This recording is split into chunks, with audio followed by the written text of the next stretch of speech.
Hello, dear students, how are you? I hope you all will be fine. तो student, हम class 9 chapter 5 the fundamental unit of life पढ़ रहे हैं। तो इसमें हमने प्रीवियस क्लास में prokaryotic cell and eukaryotic cell के बारे में पढ़ा था। तो स्टूडेंट, आज का हमारा टॉपिक रहेगा what is endoplasmic reticulum and its function and what is Golgi apparatus and its function. तो चलो स्टूडेंट्स स्टार्ट करते हैं। What is endoplasmic reticulum and its function, कि एंडोप्लाज्मिक रेटिकुलम होती है, ये क्या होती है और ये क्या फंक्शन परफॉर्म करती है। तो चलो स्टार्ट करते हैं। ये मैंने इसकी शॉर्ट फॉर्म लिखी है एंडोप्लाज्मिक रेटिकुलम की, ER। Endoplasmic reticulum is a complex network of tubular membrane present in the cytoplasm of cell. क्या कहते हैं कि जो एंडोप्लाज्मिक रेटिकुलम है वो क्या है, कम्प्लेक्स नेटवर्क, जटिल संरचना है टबुलर मेम्ब्रेन की, मतलब ट्यूब टाइप उसमें क्या है संरचनाएं हैं, और उनका एक कम्प्लेक्स या फिर जटिल संरचना है प्रेजेंट इन द साइटोप्लाज्मा, जो किसमें प्रेजेंट है, cytoplasma. The structure of endoplasmic reticulum is like a sac या फिर बैग। उसका स्ट्रक्चर है, उसको अगर हम एग्जामिन करेंगे माइक्रोस्कोप के द्वारा तो वह एक बैग की तरह दिखाई देता है। तो एक बार हम डायग्राम चेक करते हैं। तो ये डायग्राम हमारे पास, तो ये क्या है, एंडोप्लाज्मिक रेटिकुलम। तो इसकी देखो टबुलर टाइप संरचना है, ट्यूब की टाइप, और ये किसमें प्रेजेंट है, साइटोप्लाज्मा में, क्योंकि साइटोप्लाज्मा जो लिक्विड है ये सभी जगह पर, सेल के अंदर सभी जगह प्रेजेंट होता है। तो ये साइटोप्लाज्मा में प्रेजेंट होती है और टबुलर टाइप इसकी शेप होती है। ठीक है, तो आगे इसकी हम पढ़ेंगे टाइप्स एंड फंक्शन। तो कितने टाइप की होती है, 2 टाइप की। एक होती है SER स्मूथ एंडोप्लाज्मिक रेटिकुलम, एक होती है RER रफ एंडोप्लाज्मिक रेटिकुलम। तो RER में क्या होगा, जो रफ एंडोप्लाज्मिक रेटिकुलम होती है, it look like rough because ribosome attached to its surface. यह रफ दिखाई देती है क्योंकि जो राइबोसोम होते हैं वो इसकी सरफेस के ऊपर अटैच्ड होते हैं, जिनके कारण ये क्या दिखाई देती है, rough. Ribosome which are required for protein synthesis, और राइबोसोम का क्या काम होता है, ये प्रोटीन का निर्माण या फिर प्रोटीन का सिंथेसिस करते हैं।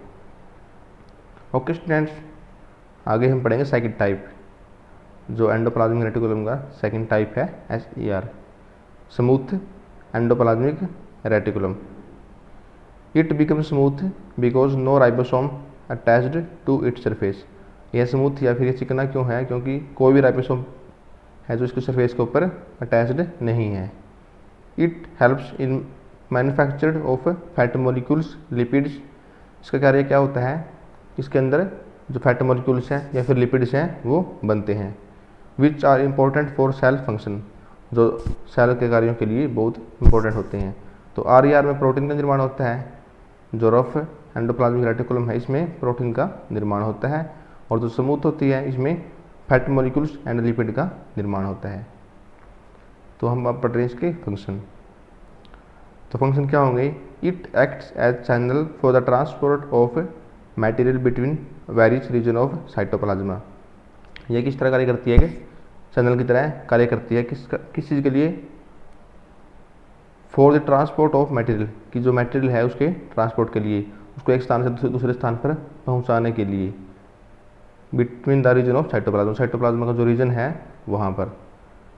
तो क्या करिए इसका, कि जो मटेरियल इसके अंदर बन रहा है, इस तरह ये प्रोटीन या फिर फैट मॉलिक्यूल्स का निर्माण करती है, तो उसका ये ट्रांसपोर्ट करती है कहाँ पर, जिस तरह यहाँ पर माइटोकॉन्ड्रिया एंडोप्लाज्मिक रेटिकुलम में यहाँ से यहाँ तक पहुँचाना हो, यहाँ से न्यूक्लियस तक पहुँचाना हो, तो ये सभी कार्य किसके होते हैं, ER के या फिर एंडोप्लाज्मिक रेटिकुलम के।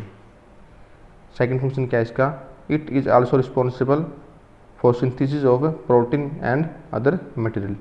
इसके बारे में हमने ऊपर ही पढ़ा है कि किसके लिए रिस्पॉन्सिबल होती है, ये सिंथेसिस ऑफ प्रोटीन की, प्रोटीन के निर्माण के लिए, एंड अदर मटेरियल, और अदर मटेरियल इसके अंदर निर्माण या फिर प्रोड्यूस होते हैं। सेकंड क्वेश्चन क्या है हमारा, what is Golgi apparatus and its function, कि गोल्गी अपेरेचस क्या होता है और ये क्या क्या फंक्शन परफॉर्म करता है। Golgi apparatus is a membrane bound organelle found in eukaryotic cell. क्या है, एक मेम्ब्रेन बाउंड ऑर्गेनल है और कहाँ पर पाया जाता है, यूकैरियोटिक सेल में। मतलब इसके चारों ओर क्या होता है, एक मेम्ब्रेन, जिस तरह हमारे पास सेल मेम्ब्रेन होती है ना किसी सेल के बाहर, तो इसके बाहर भी क्या होती है, एक मेम्ब्रेन होती है। और फाउंड इन यूकैरियोटिक सेल, जो यूकैरियोटिक सेल होती है उसमें ये पाया जाता है। It was first discovered by Camillo Golgi. तो किसके द्वारा डिस्कवर किया गया इसको, कैमिलो गोल्गी के द्वारा। चलो अब इसके फंक्शन पढ़ते हैं। फंक्शन क्या है इसकी, फर्स्ट है the material synthesis near ER is packed and dispatched to various part inside and outside the cell by Golgi apparatus, कि जो प्रोटीन का निर्माण एंडोप्लाज्मिक रेटिकुलम के नज़दीक होता है उसको पैक करता है ये, एंड डिस्पैच्ड और पहुंचाता है to various part inside and outside the cell, जो वेरियस पार्ट होते हैं सेल के अंदर और सेल के बाहर, वहाँ तक इसका उसको पहुंचाता है। दोबारा रिपीट करते हैं, the material synthesis near ER is packed and dispatched to various part inside and outside the cell by Golgi apparatus, जो मटेरियल एंडोप्लाज्मिक रेटिकुलम के नज़दीक बनता है उसको ये पैक करता है और अलग अलग स्थानों पर पहुंचाता है सेल के अंदर और बाहर। In some cases complex sugar may be made from simple sugar by Golgi apparatus, ये सिंपल शुगर से कम्प्लेक्स शुगर भी बनाने में हमारी मदद करता है। It also involve in the formation of lysosome, ये जो लाइसोसोम है उसका निर्माण करने में भी हमारी मदद करता है। इसके बारे में हम कल पढ़ेंगे कि लाइसोसोम क्या, अभी नेक्स्ट क्वेश्चन यही है कि लाइसोसोम क्या होता है। राइबोसोम, माइटोकॉन्ड्रिया, उसके बारे में हम नेक्स्ट क्लासेज में पढ़ेंगे और नेक्स्ट क्लासेज में हमारा ये चैप्टर कंप्लीट हो जाएगा। तो लास्ट क्वेश्चन है, why lysosome known as suicidal bag, कि जो लाइसोसोम है उसको आत्मघाती थैली या फिर सुसाइडल बैग क्यों कहा जाता है। क्या इसका मतलब, आत्मघाती थैली या फिर सुसाइडल बैग क्यों कहा जाता है लाइसोसोम को। तो चलो स्टार्ट करते हैं। Lysosome help to keep the cell clean by digesting and foreign material, by digesting any foreign material as well as digesting cell organelle. Lysosome किस चीज़ में मदद करती है, सेल को या फिर कोशिका को साफ रखने में। किस तरह, डाइजेस्टिंग एनी फॉरेन मटेरियल, कि जो फॉरेन मटेरियल उसको डाइजेस्ट करके,